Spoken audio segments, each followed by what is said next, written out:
Hi, everyone. Welcome today to a webinar, second webinar of our Teacher Talk webinar series. Today, we're talking about Google Classroom and Edulastic and how you can manage classes and assessments seamlessly with the integration of the two. My name is Ileana Betancourt. I'm here from Edulastic and talking to you from sunny California. It sounds like everyone can hear us pretty well. Hopefully, you can see the screen we're sharing as well. Also, we have the screen share up. That's me right there, and I just wanted to go over a couple housekeeping things. If you look on probably your right side or in the black menu, you'll see the option to chat. So go ahead and open your chat, make sure it's on the side where you can see it, and we want to make sure that everyone can talk and ask questions and discuss with each other. Think of this as a conversation or an opportunity to discuss and share with other educators like you, and really make the most of your time here. So go ahead, make sure that it's set to everyone. On this image here, you can see that you can choose everyone, all panelists, or whoever the host is. So make sure you're set to everyone so we can hear you and you can see what we're saying. Just to test out the chat, let's go ahead and enter. Oh, there we go. Sherry's already starting. So why don't you go ahead and test out the chat by entering where you're chiming in from, and whether you use Edulastic or Google Classroom or both.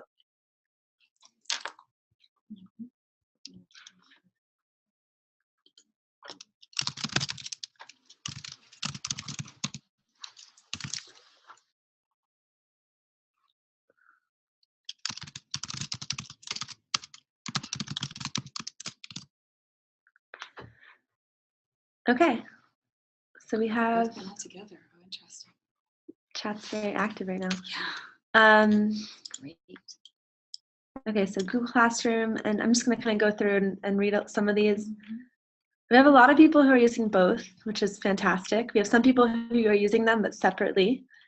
We have some people who are only using Edulastic right now, which is great. Some people who are using both daily, and some people who have tried both. Okay, awesome. So you have a great diversity and a bunch of people from California, someone from Ohio, Indiana, Washington, Ohio, New Jersey. Great, so nice distribution of people all across the country. Thanks again for tuning in, everyone. We're really happy to have you here. We're looking forward to some very enriching discussion. All right, so moving forward, we have, like I said, a couple educators on the panel here who are rock stars. Jacob Felger from Gas City, Indiana, Betty Scola from Waterford, New Jersey, Susan Sharp-Lair from Clovis, California, and Angela Wright from Memphis, Tennessee. And again, we're going to be discussing various questions and ideas and facts about and stories about Edulastic and Google Classroom. Will be present in the chat, and we'll be discussing in person as well. Why don't I have each of you on the panel? Is everyone, can you unmute yourselves and maybe just give a little introduction to start? We can start with Jacob. He's first in this alphabetical image. Sure. Hi, everybody. I'm Jacob Felger. Like she said, I'm a technology integration coach. I also teach 8th grade math. I've taught math for 13 years, and this is my first year in a new role as the technology integration coach at our school, so that's new for me. Yeah, so that's a little bit about me. Great, thank you. Oh, and Betty Scola is going to be on the chat with us.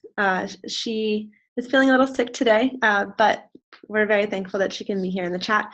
And she is a librarian and technology teacher at Waterford, New Jersey, who has been working to implement Edulastic in the 3rd grade and throughout the schools in her district so that they can prepare students for PARCC and also just save a lot of time grading and use it for intervention.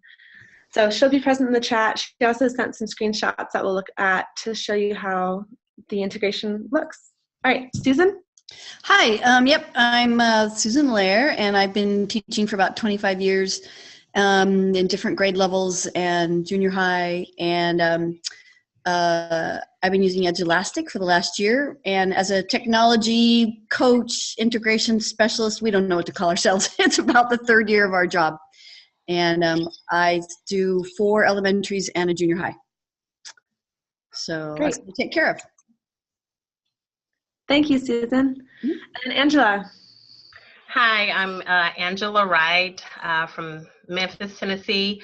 I'm actually a 7th grade math teacher this year. Yes. I've taught 8th grade and I've actually taught 6th grade also. And this is my 2nd year using Edulastic, and I am excited to discuss it and to talk about my experience. Great. Thank you guys for those introductions. All right, so I guess before we get started, if any of our panelists have any questions for the audience to get to know our audience a little better, go ahead and ask or type it in the chat. Just give a moment, no pressure. Denise says, shout out to Susan. Okay. Central Oh, that's nice. I see that, but yeah, so Denise has to tell me where you're from. Oh, Tulare. Yep, I grew up in Visalia, so pretty close. Great. I have a question for everyone, if you don't mind. Go ahead. I'm just wondering if you could rate yourself on a scale of 1 to 5, 1 being no familiarity at all with Edulastic and 5 being an expert. Could you just type into the chat kind of where you would rate yourself? And that could kind of help us hone our answers to what you need.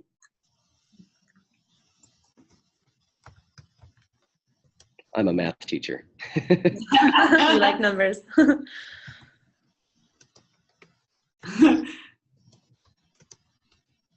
Yay, Sherry. One but a fast learner. We got lots of the chat won't show up on the recording, so I'm gonna just say what we're seeing here. We're seeing a lot of 3s, some 1s, but a fast learner. We see there's a 4-ish in there. Some 5s. 2.5. And a 2.5. She must be a math Tried it teacher for the also. first time this week. Loved how easy it was to integrate with Google Classroom. Great. And a 4 and a 1. Okay, so a lot of people who are just getting started, who are kind of in the middle of their experience with Edulastic, this will be great for you. Excellent. Cool. Yes, what Jacob just said in the chat. If you have experience, we want to hear from you too. This is a sharing opportunity for everyone. So, a 7. Excellent. Okay, so I'm just going to get started and start with the first question that we have for our panelists, which is, were you a Google Classroom user before you began using Edulastic? And how did you come across each EdTech tool? And what was the process of deciding that it was a good fit for your classroom and your classroom needs? Whoever wants to jump in, go ahead. Otherwise, I'll call someone else to get started.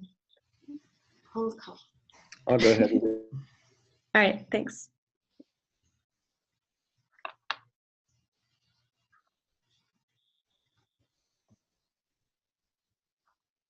Oh, I thought I heard Jacob say that he was going to get started, but now I can't hear you anymore. Hello? He's gone. Okay. It's like, well, I'll jump in while we wait for Jacob. So since the beginning of my job, we've been working a lot with getting our teachers used to Google Classroom, so about 3 years. And Google Classroom has changed so much. It's even obviously better than it used to be. And then finding tech tools, putting the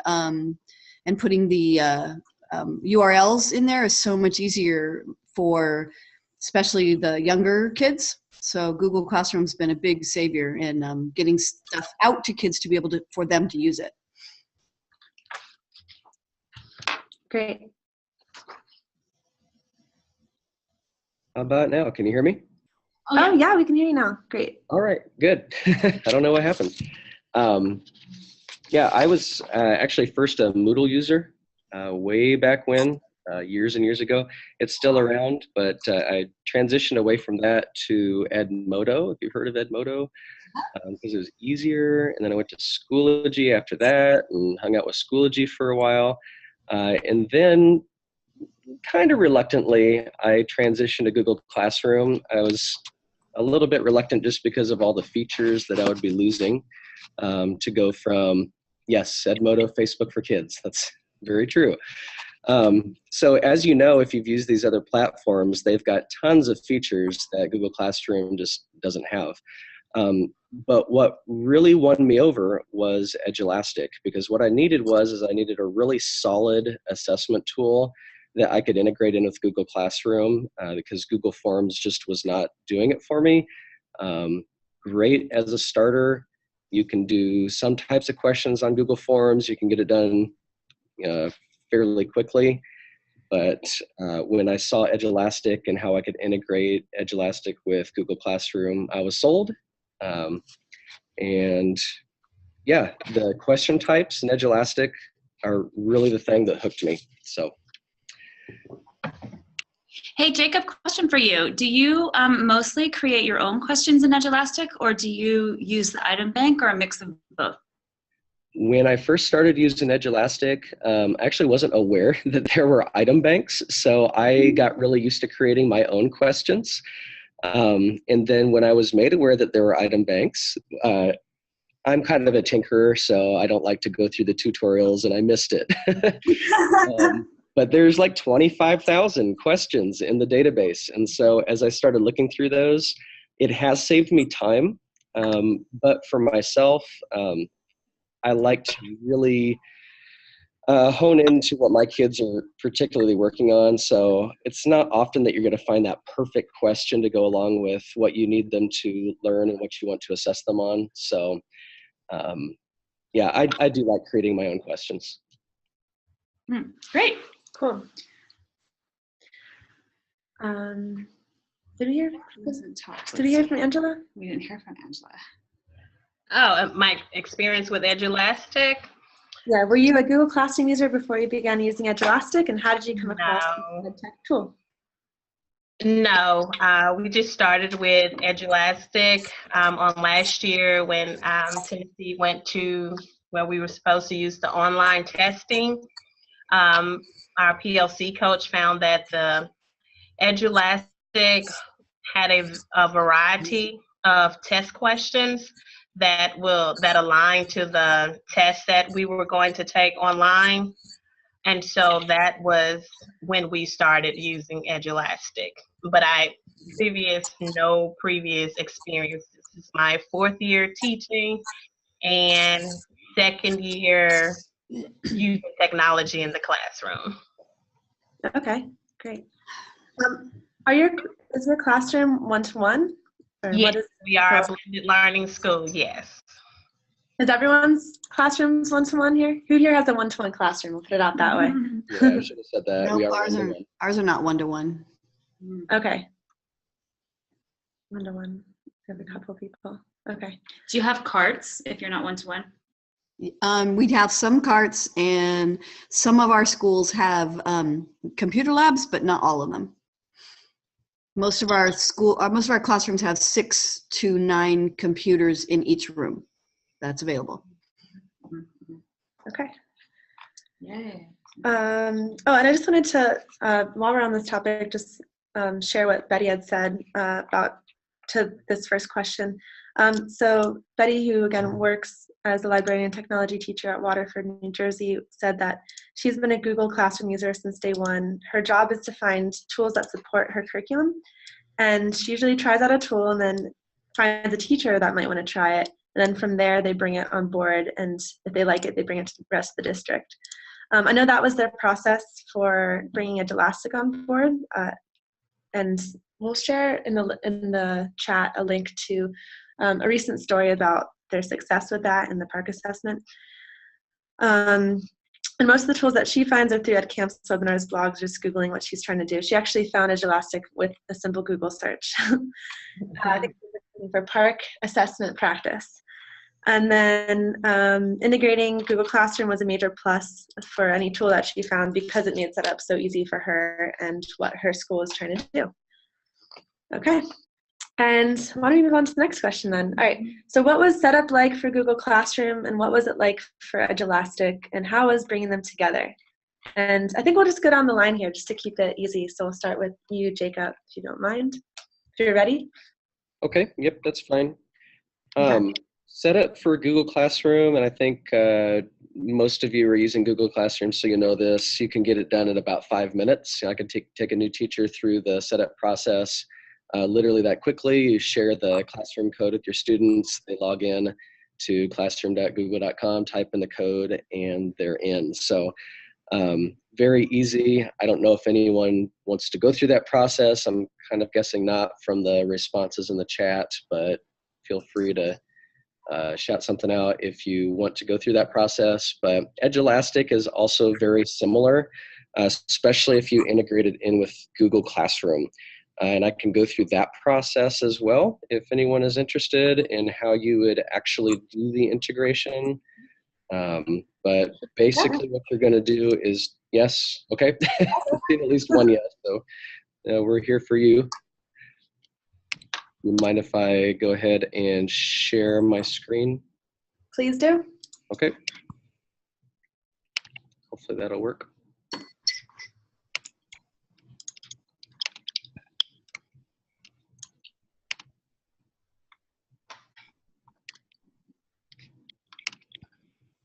Okay, can you see my screen? Yes. Okay, cool. So in this tab, I've got my Google Classroom for period 4 pulled up. And of course, you got your 3 tabs. You got the Stream Students and the About tab. So under the Students tab, this is the class code that you would be giving your students at the beginning of the year, whenever you're starting to use Google Classroom. Write it on your chalkboard or whatnot. And so they go to classroom.google.com and they type in that code and they're in Classroom. Now, once they're in Classroom, then you have a class list there. And what Edulastic is going to do is it's going to pull all those usernames from your class list on Google Classroom. So what you can do is copy and paste this code and hop over to Edulastic and the tab here, Manage Class. And at that point, you can create a new class. I'll call it S class.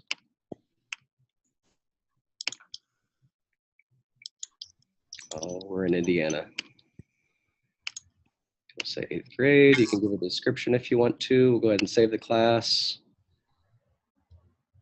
Okay, so we got the test class set up.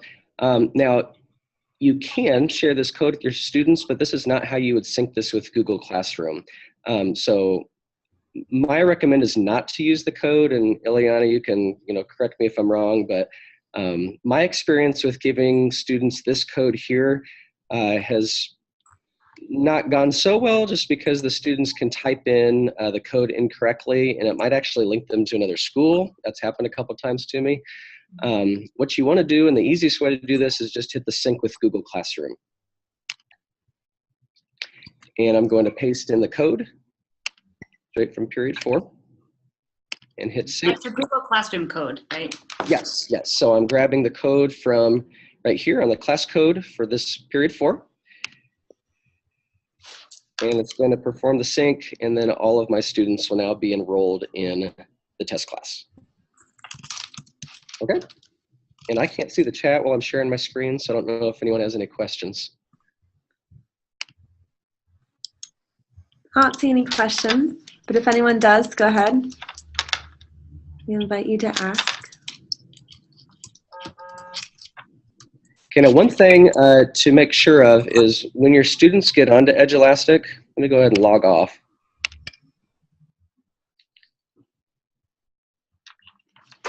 You want to make sure that your students sign in with Google.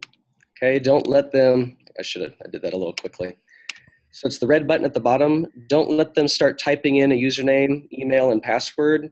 Make sure they hit this button here, and that's going to correctly link them up and sync between the classroom and Edulastic. If you do have any issues, support is really good. So just email support at Edulastic. They can work out any issues that you have, but very few issues if you sync between Classroom and Edulastic.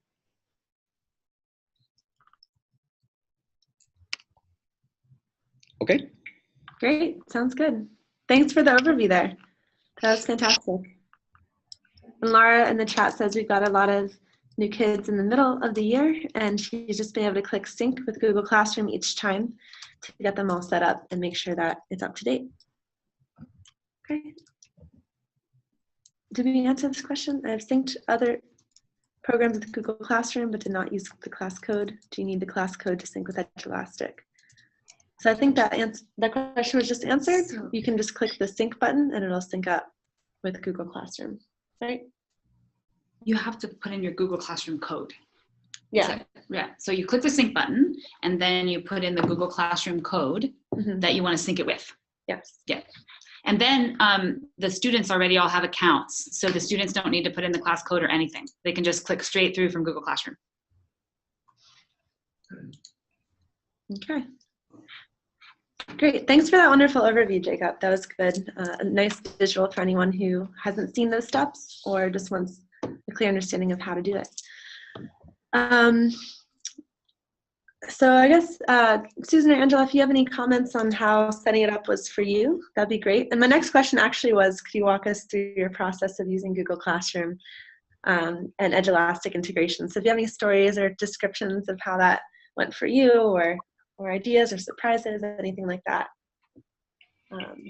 As far as my experience is just with Edulastic, as far as the setup, I just uploaded the roster. It was easier for me to do that, where I just typed all of the student names and the passwords, and then just gave them their login information. And so that's basically, it was just easier for me to do that, because trying to allow them to use think of a username, a password, it was just too much. And so it was just faster to do it that way. Makes sense. And do you share your assessments in Google Classroom then, after you create them? We don't use Google Classroom. We just use Edulastic. Got it. Good. Yeah, so if you can manually put them in and that's easiest for you, then that works as well. Yeah, because we have everything online, and so it's just really just copy and paste. Yeah. So I'm not typing, so it's just copy and paste everything in. So that's why it was just easier to do that. Sounds good. Because I use Google Classroom and Edulastic with at least 4 different classes every day. And so because the teachers make me a partner in their Google Classroom, co-teacher, I guess is the word, then I can sync from their classroom, and it makes it really easy. The thing that happens, though, is because then the students are using my Edulastic classroom, and so the teachers don't get their own data. I get their data, and it's like, okay, I don't need your data. You guys need it. So, but slowly, I'm teaching teachers to integrate this themselves, and I just show them, look, I can do it right now, and seriously, it's 5 minutes. I mean, and we do get a lot of turnover in some of my schools as well, and it's just a matter of resyncing. And I always tell them count to 10, and then have the kids go back in, and it works really well. It's easy.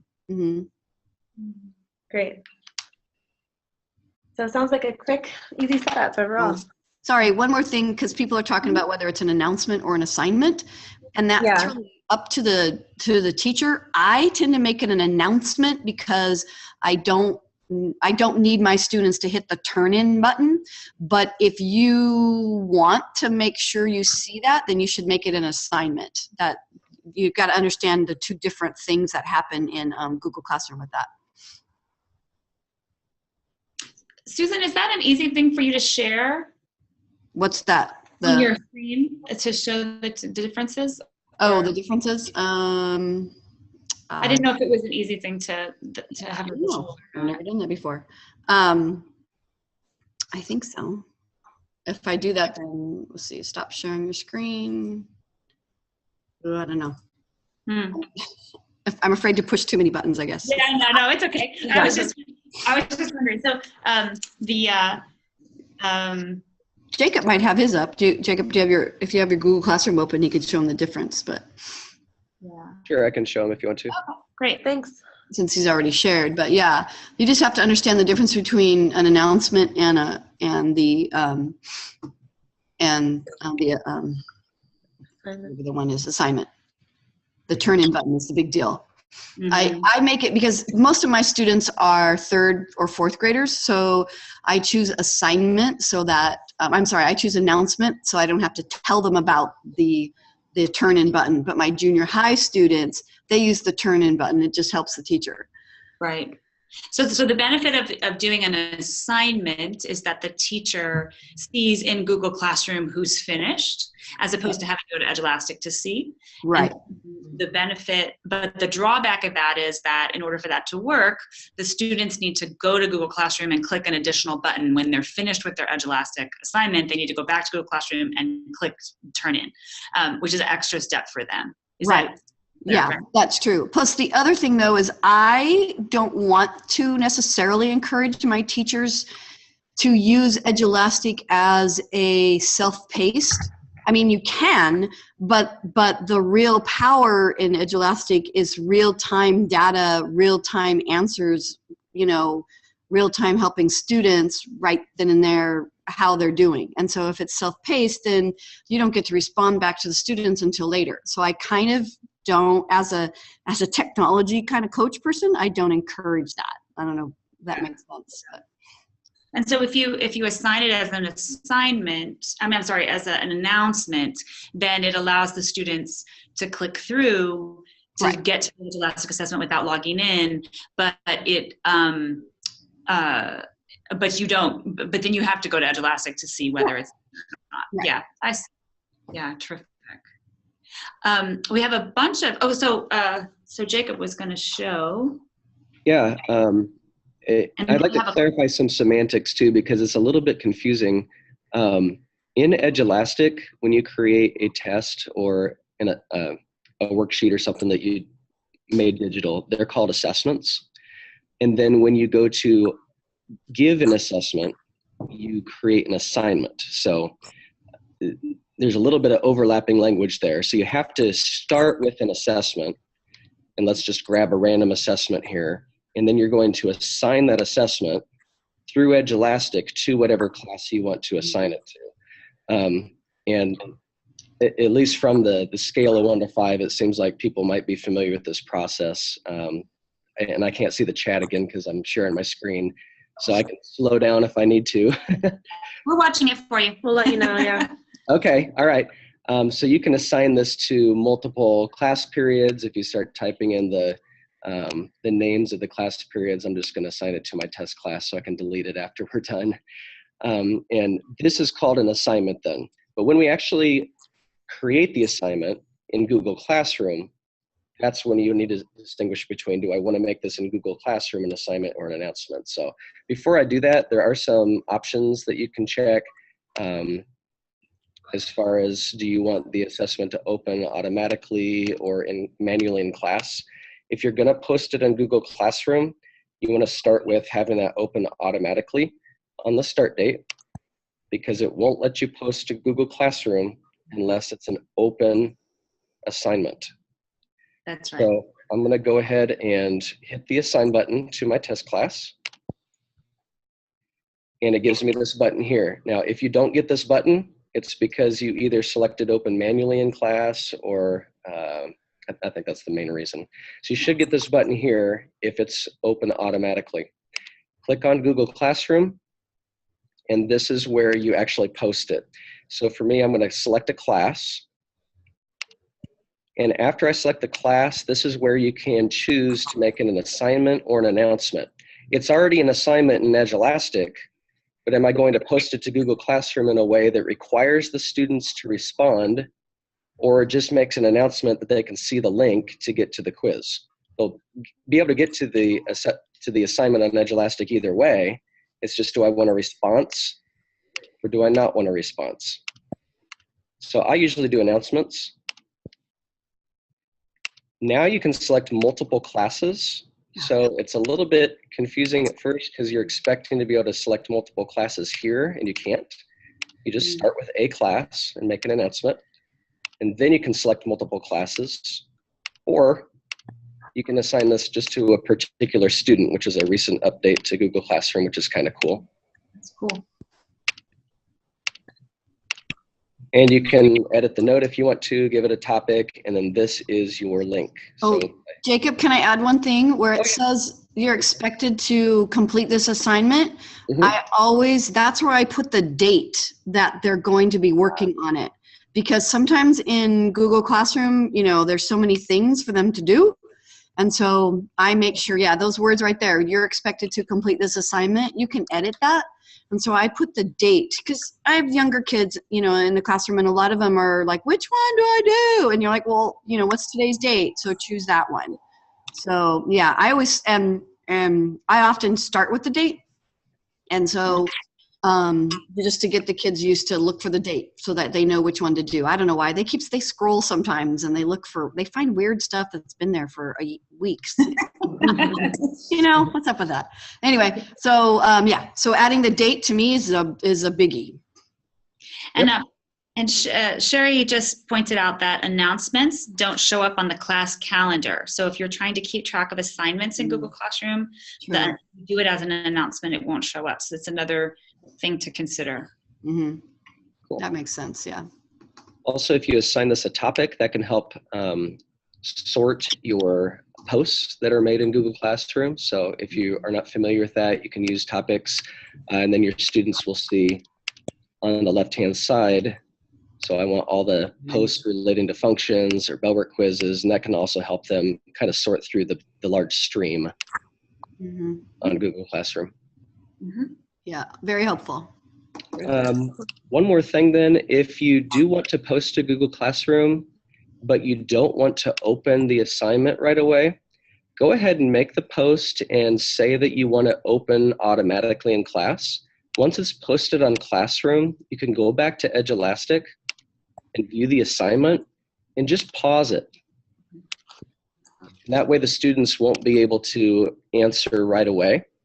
You'll have to open it before, but the link will still be on your classroom. So they can still get to the link, they just won't be able to start until you actually manually open it in class. Yes, there was quite a bit of discussion in the chat about using open, close, and pause. As Betty pointed out, who has a problem with her voice, is ill today. Pause is great if you're giving the test over multiple periods. So a couple of people asked about that, about pause and close and open. Do the panelists just want to talk about, different reasons or why they use open in class or automatically open or pause? Like when are the various times that you would use those? Me personally, I just use automatically open. We test every Friday, basically. And so what I do is give them, with my assessments, I usually give probably about 5 questions, and with different assessments, maybe about 4 to 5 assessments, but just to give them the opportunity to finish. So that they'll be able to finish it in that particular class period. So I try to make my assignments short enough, but intense enough so that they will be able to finish in one class period. So you have it automatically start and close at the class period time? Yes. Yep. I tend to hit pause on mine just because I've had students that will get into my quizzes earlier in the day. I teach middle school, so they might, if I post something early in the day, they'll try to get on and complete the quiz when they're not in my room. So that would be a time when you might want to open manually in class. I don't have that problem with the test, so they're not going to go in too early. So I use pause so that they don't go home and try to finish it at home. That's the reason. The parents want their kids to do well. So that's when I use pause. Yeah. Some other good suggestions in the chat about closing them before you teach, or closing if it's done and the students have had enough chances. Allison had asked a question: is there a way to allow students to save their progress and pick up at a later time without pausing the whole assignment? And I just wanted to say that the students' progress is automatically saved, and they can pick up at a later time, right, until they press submit. And so you would want to pause or open to control when they are able to work on it.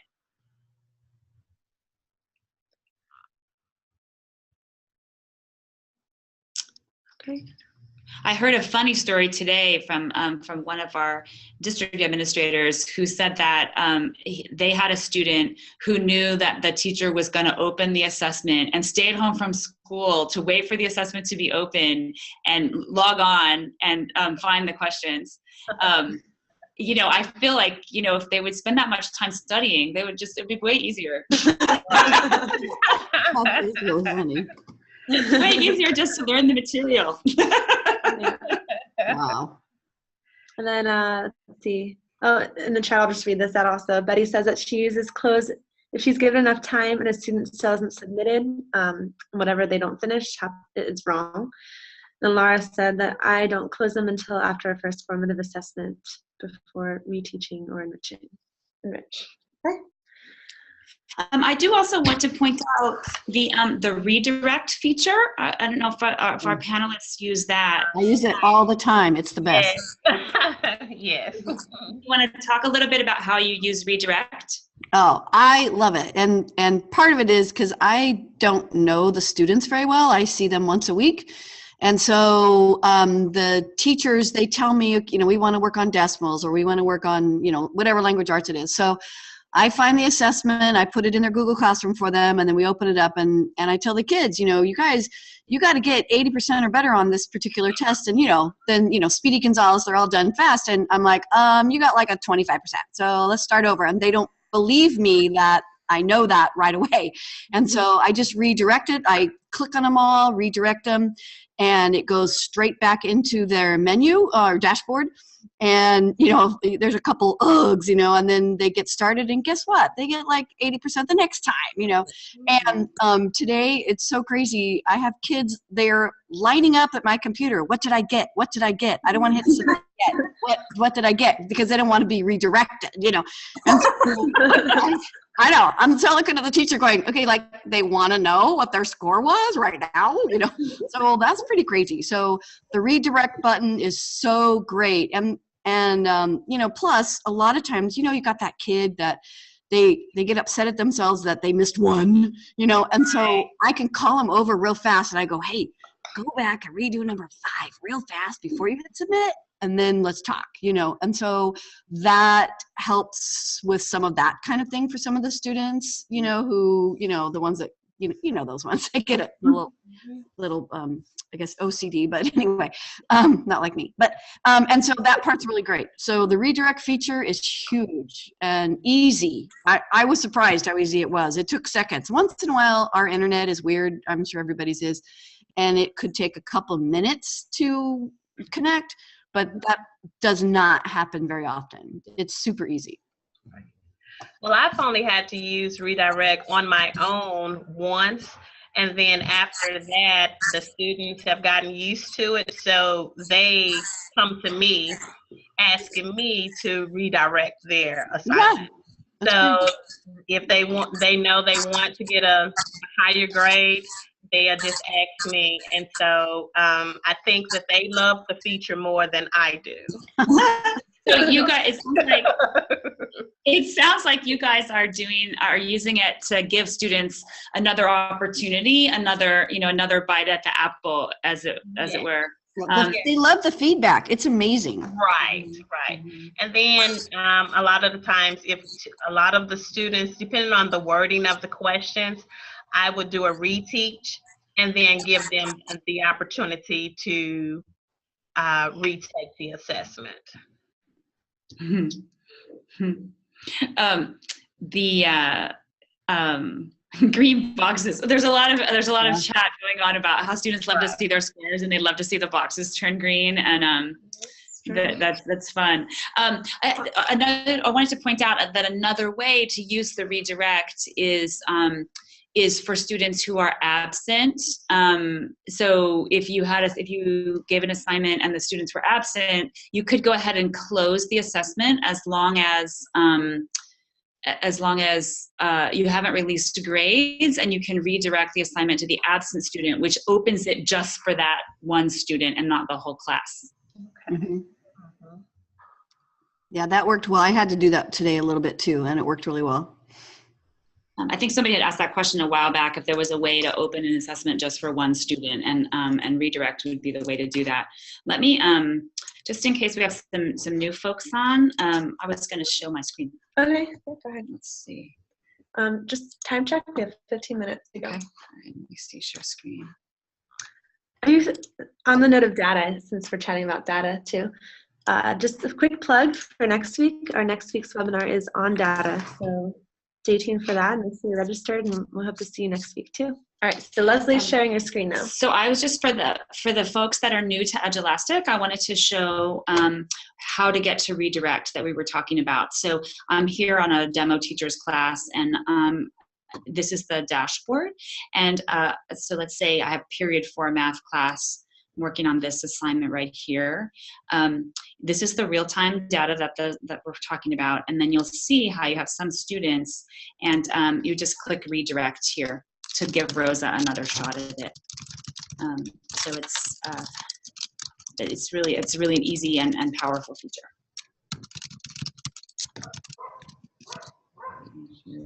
Okay, I'll go back to my screen. Mm-hmm. All right, next question. It's often said that technology should fill the gap and not necessarily replace other mechanisms of learning in the classroom. How does this integration, how does using Google Classroom and Edulastic help to fill the gap in your classroom, and what are the results? What have they been? Well, I think it fills the gap because seeing the data in real time and getting the students immediate feedback, that's the hardest gap to fill when you have 36, we have 36 students in the classroom, and how do you walk behind them and see how all they're doing math on their, on their paper, but if I can see it in Edulastic, or see it on my computer screen, and I don't advocate teachers sitting behind their computer screen, but it's powerful in the sense of then you can go and talk to that one student. You're getting this wrong, what's going on? And it's immediate. They don't have to wait till tomorrow, until next week when you finish correcting the test, so, because some of my math teachers, we have 35 questions on those tests, and 180 tests. That takes forever to correct. So this way the feedback's immediate, and it's just much more important to the students. Mm-hmm. Yeah, last week's webinar, Narissa was saying how she walks around with an iPad and all the results are immediately coming in. She's able to see what her students are working on in real time. So she can walk up to one student or another, and they don't even have to explain where they are. She knows where they are. Right. She can talk to them about what's going on. Mm-hmm. About the same, really the biggest thing that I noticed is I felt like I really understood my students well before Edulastic. And now that I'm seeing hard data, I see 57% class average, and I'm looking around and I'm seeing students who pretty much understand, but I'm still seeing that 57%, and it really makes me re-engage with, how am I monitoring student understanding? Maybe I'm overestimating as I'm looking out in my room, kind of the informal understanding. Edulastic just always brings me back down and makes me think about, okay, where are they really at? And how are they, maybe they understand it, but maybe there's other things driving incorrect responses on Edulastic. And so those are the kinds of things that I want to weed out anything that I can, so that when they're on the state assessment, they're not typing in an incorrect answer just because they're hitting the / key the wrong way or something like that. So just trying to get those percentages up so that not only do they understand, but they're demonstrating and performing and showing that high percentage on Edulastic. Mm-hmm. Yeah. When you were saying as far as to fill in the gap, it helps also as far as with, because I give, like I said, between 5 and 10 questions. If the students are not performing well on the main assessment, I always make other assessments. So depending on what other assistance they need, I will tell them, okay, go to this particular assignment that I've already created in Edulastic, just so that they can get the extra help. But that the real-time data is really what's helpful. Mm-hmm. Yeah. Those are all really great responses. And yeah, again, sounds like keep on coming back to data. So that's good. That's what we're talking about next week. I also just wanted to mention what Betty had sent in as a response to this question. She was saying that there is a pretest for a spelling bee, and their counselor is running it in their district. And he was thinking about having to grade all those tests. And so Betty said, well, why don't we put it in Edulastic? So they made up 40 test entry questions for each grade. And the question just said, enter the word that the teacher says, because it's a spelling bee pretest. So he was concerned with setting things up because he had never used Edulastic, and Betty is currently homesick. I think this is happening this week. Betty, correct me if I'm wrong. And then she said she simply walked him through creating a Google Classroom and creating classes and syncing it with his existing Google Classroom. He is thrilled to have the test automatically graded. Oh, so this happened today, this moment. Yeah, it's really cool. It's interesting. Mm-hmm. Okay, we have about 9 minutes. Does anybody have questions? Let's open it up for that. So you can also put in the Q&A, right? Yeah, you can put them in either in the chat or put them in the Q&A for us to answer. It won't get lost in the chat if you put it in the Q&A box. I'll also open this up for any of our panelists. If one of you have anything you want to add in, this is also a good time for that, or questions for each other. So Camille had asked a couple of times about NWEA, which I think was something that Jacob had mentioned or showed on his screen. Yeah, you must have just seen that maybe in passing as I was displaying my Google Classroom. Is that correct, Camille? Okay. Yeah, our district just created a digital reflection document where students could respond to how they thought they did on the test, could respond to some reflection questions and write an action plan. So I just linked to that on my Google Classroom. It is nothing that I did within Edulastic. I actually used a Google Sheet for that and shared the sheet through Classroom. That seems like a good idea. Mm-hmm. Okay, so I wanted to talk about the thing what Jacob said about using front-loading work with the worksheets with Edulastic, because I do that. Sometimes I put like a little movie to remind the students of what we're going to talk about, like from Math Antics or something from YouTube, and they see that first and from Edulastic. And then they come back and then they can do the assessment, because then they can also go back to the movie if they need to. And I'm kind of encouraging them because of the state test where they can look at the movie several times to answer questions. So, but that really works well in Edulastic. great. I think that's a really great use to have a sort of a how-to and then have some practice. Mm-hmm. Let's see. Started doing spelling tests. Okay, so Monica says, I started doing spelling tests, and when the student answers and presses the space bar, it will underline the word if it's spelled wrong. Oh yeah, that's unfortunately a browser. I think it's probably a spell check in the browser. I wonder if there's a setting in Chrome where you can disable it. Because Edulastic doesn't have a spell check. It's from your browser. And then Peggy asked, in the test I'm giving, there's a problem with an incorrect answer.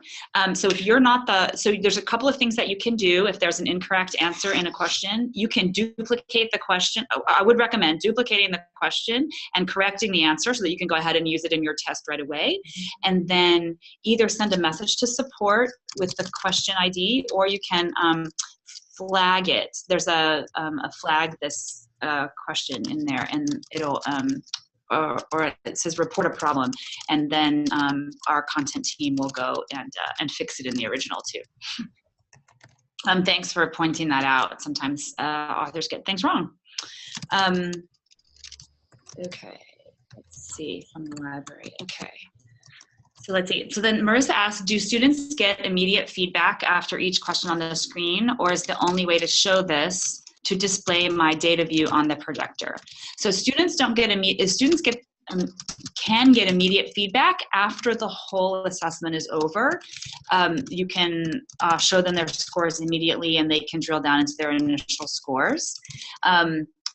If you want them to show how they're doing during the test, then you need to show it on the projector. I mean, one idea is just to break your test into really short, 3 questions, and then give them immediate feedback so that they can get feedback more often. I don't know if other folks have a suggestion for that.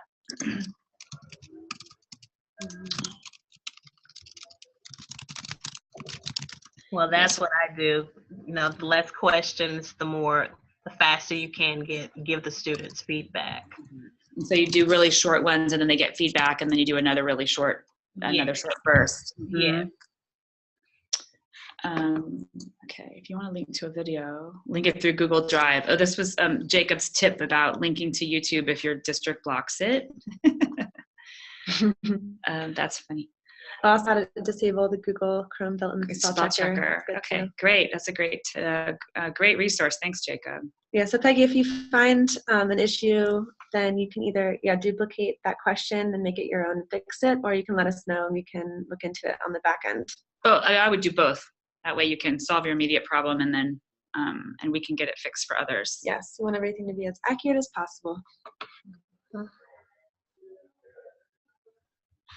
Okay, so Audrey says, my second graders always think that the X by the answer boxes from the review answer screen are showing them which questions are wrong.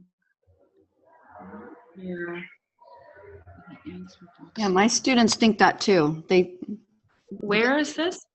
In the, when you redirect it to them and it goes back, in each of the questions, there is a little tiny X, and they think that's the wrong answer. Oh, okay. Let me get that feedback back to our designers. It's only for redirected students?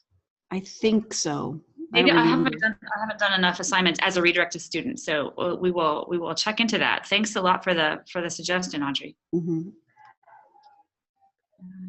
When they review answers, we'll look into that as well. Mm-hmm, mm-hmm. It happens to all students when they review answers. Okay, let me check into that.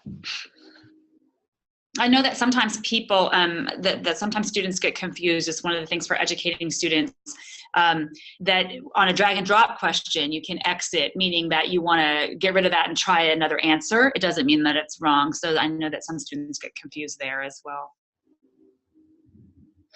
It's on the review answer screen. Okay. Okay, all right, we'll check that out. We do have only 2 minutes left.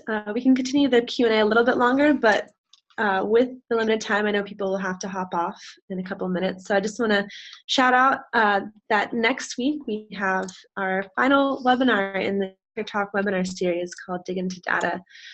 So we'll have the opportunity to talk more about what students are seeing, the results, immediate insights, data visualizations, and reports that you have when you're using Edulastic. We hope you'll join us for that. And also just to keep in touch. And we've had really great conversation in the chat today and with the panelists, and hope that you will continue to communicate and chat and join our community online, whether it's Facebook, Twitter, Pinterest, Instagram, YouTube. We hope you'll find us there. YouTube also has a lot of really great tutorials as well if you're trying to learn more about redirect, for example. We'll head back to here for now. Maybe we'll head back here and we'll continue to take any questions if anyone has any. Thanks, Peggy. And let us know if we can help you get other folks in your building on board. And thanks, Jacob, for sharing your Twitter handle.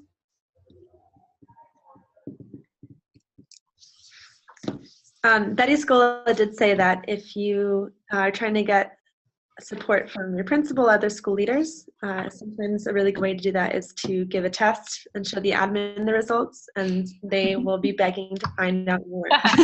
Good. That's how we got started.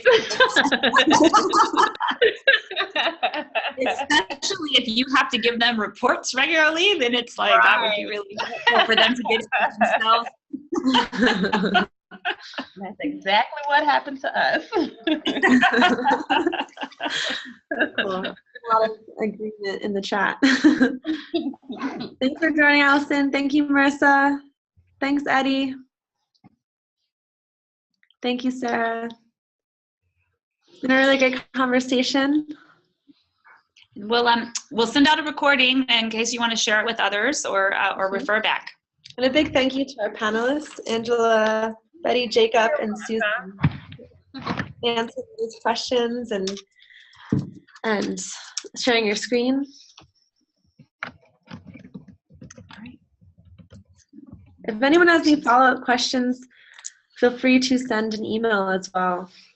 You can email me and I'll find you the answer or respond directly. Put it right there. All right, and I think we'll wrap it up then. Thanks again, everyone. We hope you have a great Tuesday, and we hope to see you next Tuesday. All right. Have a good evening. Thanks. Bye-bye. Bye. Bye, thanks.